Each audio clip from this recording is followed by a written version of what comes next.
اب ہم اس لیکچر میں دیکھیں گے کہ پاکستان کے فورن ریلیشنز کیسے ہیں دوسری کنٹریز کے ساتھ، یعنی پاکستان کی خارجہ پالیسی کیسی ہے باقی تمام ممالک کے ساتھ۔ سب سے پہلے ہم ڈسکس کریں گے پاکستان کی خارجہ پالیسی چائنا کے ساتھ، یعنی Islamic republic of Pakistan and peoples republic of China. China آزاد ہوا اکتوبر 1، 1949 کو، اور اس کے کچھ ہی عرصے بعد پاکستان نے اس کو ریکگنائز کر لیا۔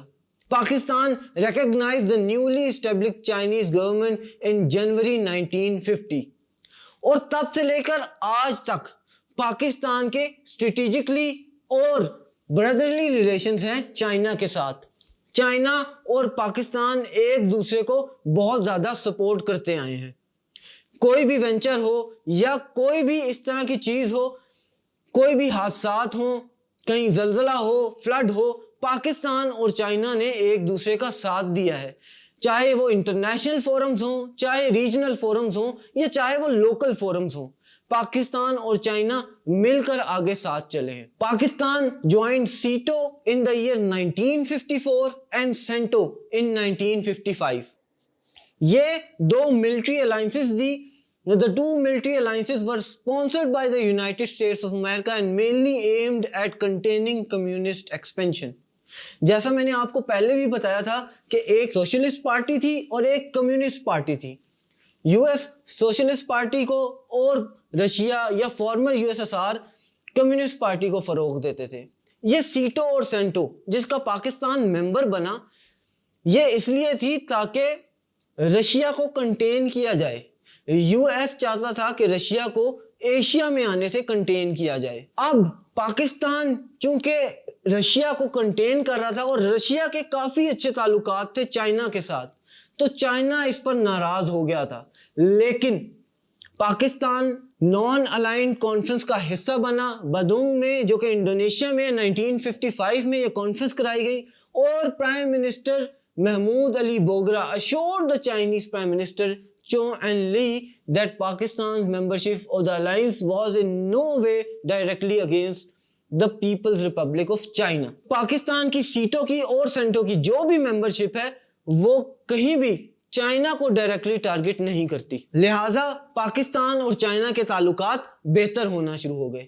ساتھ ہی ساتھ اگر ہم کشمیر کا ذکر کریں تو پاکستان کو ہر وقت چائنا نے سپورٹ کیا ہے کشمیر کے ایشو پہ، چونکہ انڈیا کشمیر پر قابض ہے اور وہاں پر اپنی عزاداری مسلط کروانا چاہتا ہے، لیکن چائنا نے ہمیشہ پاکستان کے ایمز کو اور پاکستان کو سپورٹ کیا ہے کشمیر کے معاملے میں۔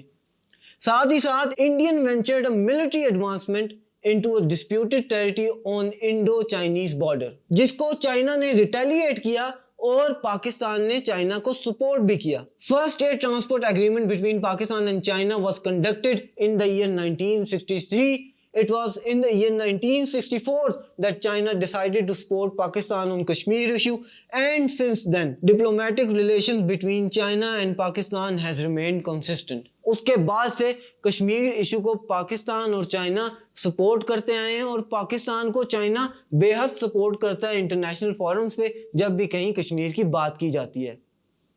اس کے رسپانس میں Pakistan rendered useful support to China for securing seat in the United Nations Organization۔ Pakistan نے چائنا کی مدد کی اور ساتھ ہی ساتھ سپورٹ دی تاکہ چائنا یو این کی ممبرشپ حاصل کر سکے، اور آج چائنا کے پاس پاکستان کی وجہ سے یو این کی ممبرشپ ہے۔ During the 1965 Indo-Pakistan War, China gave Pakistan full support۔ But in the 1971 war, China could not support Pakistan openly because of the Soviets stood openly with the Indians۔ اب ہوا یہ کہ 1965 کی جو وار تھی اس میں چائنا نے پاکستان کو فلی سپورٹ کیا انڈیا کے اگینسٹ، لیکن 1971 میں چائنا پاکستان کو اوپنلی تو سپورٹ نہیں کر سکا۔ اس کی ایک وجہ تو یہ تھی کہ انڈینز کو رشیا سپورٹ کرتے تھے اور رشیا اور چائنا کے بڑے اچھے تعلقات تھے، لیکن in the post-war period, China gave Pakistan large-scale military and economic aid and helped Pakistan rebuild its economy۔ جنگ کے بعد پاکستان کی اکانومی کا کافی برا حال ہو چکا تھا، تو چائنا نے کافی ہیلپ کی پاکستان کی اکانومی کو سسٹین کرنے میں۔ Karakoram Highway, inaugurated in the year 1978, opened a new era of friendship between Pakistan and China.